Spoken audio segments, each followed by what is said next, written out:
En este momento comenzamos con nuestra emisión de noticias. Muchísima atención, amigas y amigos, porque esto que acaba de acontecer ha puesto en alerta máxima a todos los países del continente americano, pero especialmente hace temblar el Palacio de Miraflores en Venezuela, cuando abiertamente y sin rodeos los Estados Unidos de Norteamérica le hicieron una fuerte advertencia a Rusia y han confirmado que el país norteamericano no le permitirá llevar la crisis de Ucrania a América Latina y que trabajará para prevenir cualquier acción por parte de Rusia que suponga desestabilizar o llevar la situación de Ucrania a Latinoamérica. Nicolás Maduro, como es de conocimiento público, se ha estado equipando en los últimos días con vehículos militares y armamento que le ha comprado al país de Medio Oriente, pero lo más significativo, damas y caballeros, y lo que podría diezmar su mandato es la cooperación que consolidó recientemente con Vladimir Putin, justo cuando la atención mundial ha estado en su máximo pico por la situación de Ucrania. Las declaraciones y advertencias de Estados Unidos contra Rusia han llegado tras las insinuaciones de un alto cargo ruso el mes pasado acerca de un posible despliegue militar en la región, especialmente en Cuba y Venezuela. En una comparecencia ante el Comité de Asuntos Exteriores de la Cámara de Representantes, Brian Nichols, jefe del Departamento de Estado para Latinoamérica, señaló que no va a responder a cada fanfarroneada de Rusia, pero que tampoco permitirán que los rusos hagan lo que quieran en América Latina, y si deben tomar acciones contundentes, lo van a hacer. Déjenme dejar claro que los esfuerzos para desestabilizar nuestro hemisferio o llevar lo que está ocurriendo en Ucrania al hemisferio occidental son inaceptables y trabajaremos con nuestros socios en el hemisferio para prevenir eso. Esto ha dicho el funcionario. Nichols fue interrogado acerca de las declaraciones hechas en el mes de enero por el viceministro de Asuntos Exteriores ruso Sergei Ryabkov, quien apuntó que entre las posibles respuestas de Moscú a las advertencias de Estados Unidos sobre la crisis en Ucrania no descartaba el despliegue de infraestructura militar en Cuba y Venezuela. El funcionario estadounidense remarcó que Rusia ya había posicionado elementos militares en el pasado en esos países y remarcó: "Solo subrayaré que como hemisferio no aceptamos este tipo de actos", así lo afirmó de manera contundente Brian Nichols. Cabe notar en este punto, damas y caballeros, que el cuestionado presidente venezolano, en cuanto ese funcionario ruso dio esas declaraciones el mes pasado, se puso a disposición de Putin para ofrecerle el territorio a las tropas del Kremlin y de esta forma amenazar a Estados Unidos desde suelo venezolano. Un claro desafío a Joe Biden y a todos los países del hemisferio occidental aliados de Washington. La tensión entre Rusia y Occidente se ha disparado en el último mes por la concentración de más de 100,000 soldados rusos en la frontera con Ucrania. Moscú ha repetido en varias ocasiones que no quiere una guerra con Kiev y que no amenaza a Ucrania, mientras que Estados Unidos y la OTAN han respondido reforzando sus posiciones en el este de Europa. Asimismo, el propio presidente Vladimir Putin conversó telefónicamente con Miguel Díaz-Canel, Nicolás Maduro y Daniel Ortega, con cuyos gobiernos tiene colaboración militar, y luego el Kremlin anunció que reforzará su cooperación estratégica con La Habana, Caracas y Managua, sus aliados más estrechos en la región. Después que Estados Unidos y la OTAN expresaran su preocupación por las declaraciones de Moscú, el expresidente de Rusia, Dmitry Medvedev, advirtió que no es correcto hablar de la posibilidad de emplazar bases militares rusas en Cuba y Venezuela porque ese tipo de declaraciones provocan grandes tensiones. "Considero que no es muy correcto hablar de este tema", ha dicho, "porque como regla ello provoca una tensión muy significativa, como mínimo en el ámbito económico", así lo dijo Medvedev, actual vicepresidente del Consejo de Seguridad de Rusia. "Efectivamente tenemos determinados acuerdos con algunos estados sobre la presencia allí de nuestras tropas, como en Siria y otros países". Esto comentó para añadir que Cuba y Venezuela son países próximos a Rusia que tienen una política exterior independiente. En ese sentido, destacó que Cuba y Venezuela intentan superar su aislamiento y en cierta medida restablecer las relaciones normales con Estados Unidos. Por eso agregó: "No se puede hablar de instalar una base como en el periodo soviético, cuando con toda una serie de países tenían una infraestructura militar unida basada en una misma ideología". Sin embargo, damas y caballeros, el gobierno autócrata de Nicolás Maduro ha dejado muy claro en las últimas semanas que está dispuesto a ceder su territorio a Rusia para desde ahí amenazar a los Estados Unidos de Norteamérica. Lo cierto es que ya Estados Unidos lo dijo, y en cuanto Rusia y Maduro empiecen las operaciones de desestabilización de la región desde territorio venezolano, lo que estaríamos viendo es una fuerte respuesta que incluso podría ser de carácter militar por parte de la administración Biden. Sin embargo, queremos invitarlos a que nos dejen saber lo que opinan acerca de este tema en la sección de comentarios. Recuerden que sus opiniones son muy importantes para nosotros y nos permiten ver las cosas desde otra perspectiva. Continuamos con la mejor información.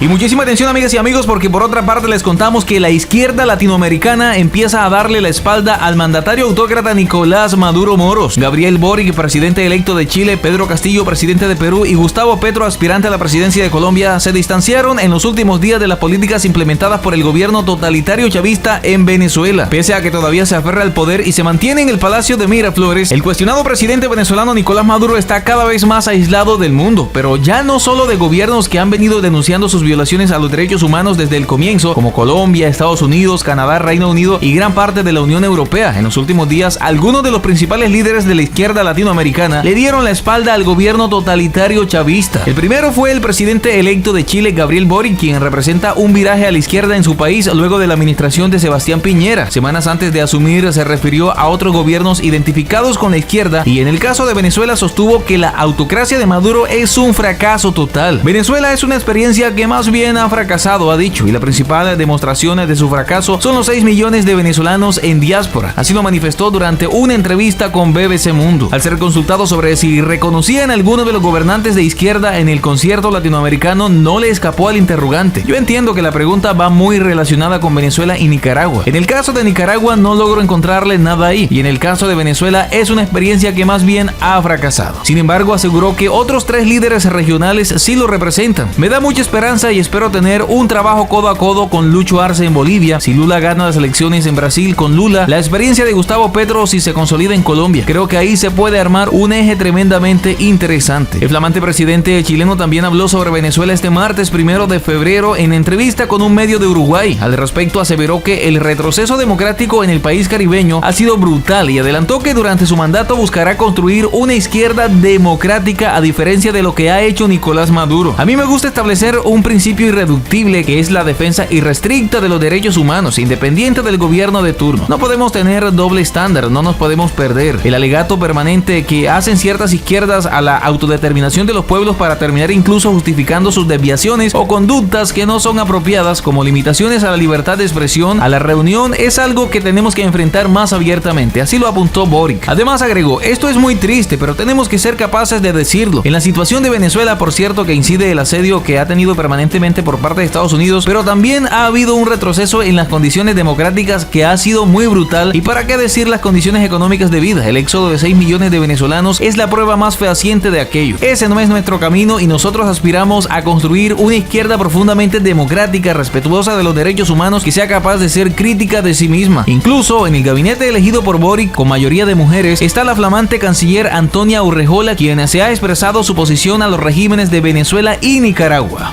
Sin lugar a duda, y esto es muy triste, pero yo creo que tenemos que ser capaces de decirlo. La situación en Venezuela, por cierto que incide el asedio que ha tenido permanentemente por parte de Estados Unidos, pero sin lugar a dudas también ha habido un retroceso en las condiciones democráticas que ha sido muy brutal. Y el éxodo, y para qué decir las condiciones económicas de vida, el éxodo de 6 millones de venezolanos a lo largo del continente es la prueba más fehaciente de aquello. Y por lo tanto, el decir de que ese no es nuestro camino y que nosotros aspiramos a construir una izquierda que sea profundamente democrática, respetuosa de los derechos humanos, que sea capaz de ser crítica de sí misma y no de estar permanentemente justificando los errores en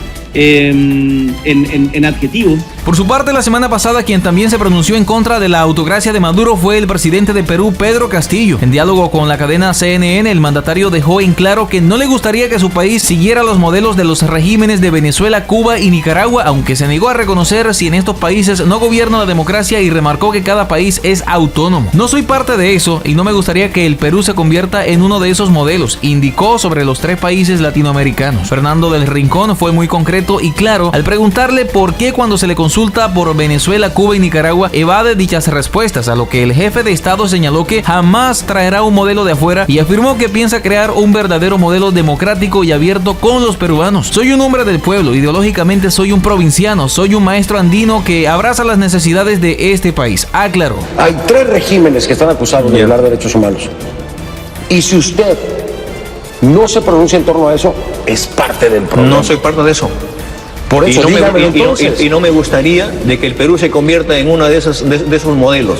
En esa línea, Gustavo Petro, líder de la Colombia Humana y aspirante a la presidencia de cara a las elecciones de este año en Colombia, también se distanció de la autocracia de Maduro, y esto pese a que en reiteradas ocasiones el dirigente izquierdista fue relacionado con el gobierno totalitario chavista. En diálogo con la revista Semana, el senador colombiano afirmó que Maduro es una persona que está dentro de las dirigencias de la política contrarias a la vida. La imagen de Maduro, dijo, no es de un líder de izquierda, es un integrante muy conservador de las facciones más regresivas de la política mundial que están tratando de defender que el mundo permanezca en una economía fósil. No obstante, desde la oposición colombiana y venezolana vienen advirtiendo que en una eventual llegada de Petro al poder podría llevar una alianza con la autocracia chavista. El pasado mes de diciembre, el expreso político Leopoldo López aseguró, en alusión a Petro, que quienes han apoyado a Maduro evidentemente representan un camino similar. Avanzamos con el desarrollo de más noticias. Y muchísima atención, porque en otras noticias les contamos que la Sociedad Interamericana de Prensa, SIP, denunció este jueves el recrudecimiento de las violaciones a la libertad de expresión en Venezuela y condenó el bloqueo a medios digitales y uso ilegal de datos personales para acosar a periodistas. La SIP, con sede en Miami, cargó contra el bloqueo que desde la madrugada del lunes sufre el acceso a 3 medios digitales como lo son Efecto Cocuyo, Crónica 1 y YBTV Miami, este último con sede en esa ciudad de Florida. La acción, ejecutada por las empresas de telecomunicaciones como son la estatal CanTV y las privadas Movistar, Digitel, Supercable e Inter, operadoras de servicios móviles y de internet, habría respondido a órdenes de la oficialista venezolana Comisión Nacional de Telecomunicaciones, CONATEL. Así lo señaló la CIP en un comunicado. La autocracia de Nicolás Maduro demuestra una vez más a su fijación por amordazar el periodismo independiente. Así lo dijo Jorge Canaguati, presidente de la CIP. Canaguati subrayó que la comunidad internacional no puede quedarse callada ante un gobierno totalitario de terror que vive atropellando el derecho a la libertad de expresión de sus ciudadanos. La organización de monitoreo B Sin Filtro señala que el gobierno totalitario venezolano no solo bloquea los sitios web de medios no afiliados al gobierno totalitario, sino que en los últimos años también bloqueó plataformas de multimedia, streaming y redes sociales. En efecto, la autocracia madurista mantiene bloqueado el acceso al medio argentino Infobae en Venezuela desde octubre del año 2014. Estas denuncias también confirman las conclusiones de un reciente informe de la organización Espacio Público, Privacidad y Datos Personales en Venezuela, una aproximación a la legislación y práctica vigentes, dado a conocer el 28 de enero, Día Internacional de la Protección de Datos. Bueno, amigas y amigos, hasta aquí los acompañamos con esta información, esperando que haya sido de su interés. Si es así, no olvides apoyarnos con un like y compartiendo esta información. También te invitamos a que te suscribas a este canal si aún no lo has hecho. Muchísimas gracias por llegar hasta aquí y nos vemos en una próxima emisión de Noticias Internacionales.